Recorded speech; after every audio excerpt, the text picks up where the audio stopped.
J'ai pas trop eu le temps de déjeuner, donc j'ai pris une petite barre feed quand même. Donc j'ai pris la barre vegan chocolat et amande. Je t'avoue que j'ai été bluffé, j'ai goûté, j'ai trouvé ça excellent. Bonjour à tous, je suis Vincent Klingbeil et bienvenue dans le Tech Show.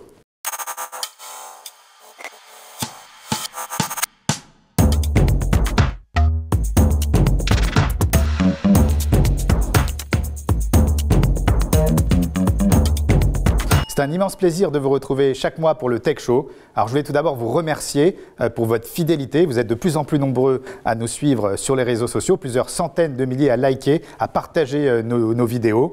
Et si l'émission rencontre un tel succès, c'est beaucoup grâce à vous. Alors vous le savez, le Tech Show, c'est notre rendez-vous mensuel autour de la tech, du digital et des startups. Chaque mois, nous recevons une personnalité influente du monde du digital, dirigeant d'un grand groupe ou entrepreneur à succès. Mais avant de vous dévoiler la célébrité qui nous rejoindra aujourd'hui, voici le sommaire de l'émission. Aujourd'hui dans le Tech Show, Solal nous a préparé un micro-trottoir qui fera, c'est sûr, réagir notre invité. Laurent Cayette nous expliquera comment externaliser sa cybersécurité. Edwina nous a préparé une interview exceptionnelle autour de la fiscalité. Mode Heads Up sera avec nous pour nous parler de Performance Max. Hervé Bloch sera avec nous en plateau pour le mercato du digital, mais aussi des jeux, des interviews et des défis pour notre invité. C'est tout de suite dans le Tech Show.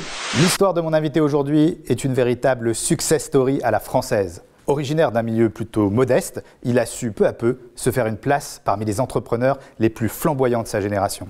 Après des études de droit et plusieurs petits boulots, il se lance dans l'immobilier où il gagne rapidement sa vie. C'est en 2016 qu'il devient célèbre grâce à un concept novateur, les bars-repas et les repas à boire. Feed, c'est le nom de cette marque dont il est le fondateur et CEO. Depuis, il a investi dans une quarantaine de startups, de vendeurs de voitures à Golden Boy de la food tech. C'est un invité exceptionnel que nous recevons aujourd'hui. Anthony Bourbon est notre invité. Bonjour Anthony. Bonjour. Bienvenue dans le Tech Show. Je suis vraiment ravi. Ça va je suis ravi de te rencontrer. Merci. Alors, pour la petite histoire, c'est la première fois qu'on se rencontre en vrai, ouais. Mais on s'était rencontrés sur Clubhouse. C'est vrai. C'est un réseau social sur lequel je crois que vous aviez beaucoup misé à l'époque. Je ne sais pas si on dit tu étais ou tu es toujours, parce que une star de Clubhouse. Peut-être on pourra en parler tout à l'heure. Mais avant, je voulais te dire qu'avec les tournages du Tech Show, j'ai pas trop eu le temps de déjeuner, donc j'ai pris une petite barre feed quand même. Donc j'ai pris la barre vegan chocolat et amande. Je t'avoue que j'ai été bluffé. J'ai trouvé ça excellent. En plus, c'est vegan, ça cale bien. Donc on en parlera aussi tout à l'heure. Mais en tout cas, on voulait te dire qu'on est encore une fois ravis de t'accueillir et qu'on est bluffé par ce que tu as fait. Alors, est-ce que tu peux nous présenter Feed en quelques chiffres, en quelques mots, puis après on rentrera plus dans le détail de cette magnifique entreprise. Yes, merci. Feed, du coup, c'est de la nutrition pour tous les moments de la journée. On s'est fait connaître en faisant des bars repas, donc vraiment entrée, plat, dessert dans une barre avec un équilibre parfait nutritionnellement. Et puis on a ouvert la gamme avec du snacking fonctionnel pour tous les moments de la journée. Donc des bars pour le petit déjeuner avec de la caféine, des bars post-repas du midi avec de l'immunité, des probiotiques, des prébiotiques. Une barre quand tu travailles avec du focus, des nootropics également. On a des barres protéines pour le sport. Bref, à tout moment de la journée, il y a une barre qui correspond. Et c'est un projet qui a bien fonctionné puisqu'on a levé 40 millions d'euros. On a recruté beaucoup de monde. On a Vous êtes combien de personnes aujourd'hui? On était 100 au plus haut et avec le Covid, on a divisé par 2. Donc on est redescendu à 50.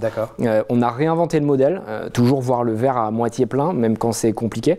Et du coup, c'est là qu'on a lancé le nouveau branding, notamment qu'on a beaucoup bossé avec Clubhouse sur la marque.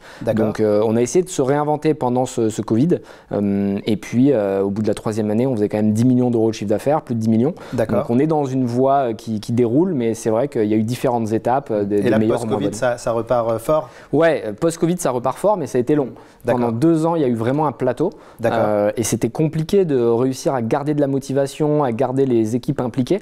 Parce que quand tu vas bien et que la boîte fonctionne, tu as l'impression de marcher sur l'eau et tout le monde t'applaudit. Et dès que ça va moins bien, tu as beaucoup moins de coups de fil, beaucoup moins de messages. Et c'est aussi intéressant d'avoir vu les différentes facettes à la fois de certains investisseurs, de personnes de l'équipe. Ça te permet de jauger, de prendre un équilibre qui est beaucoup plus sain par la suite.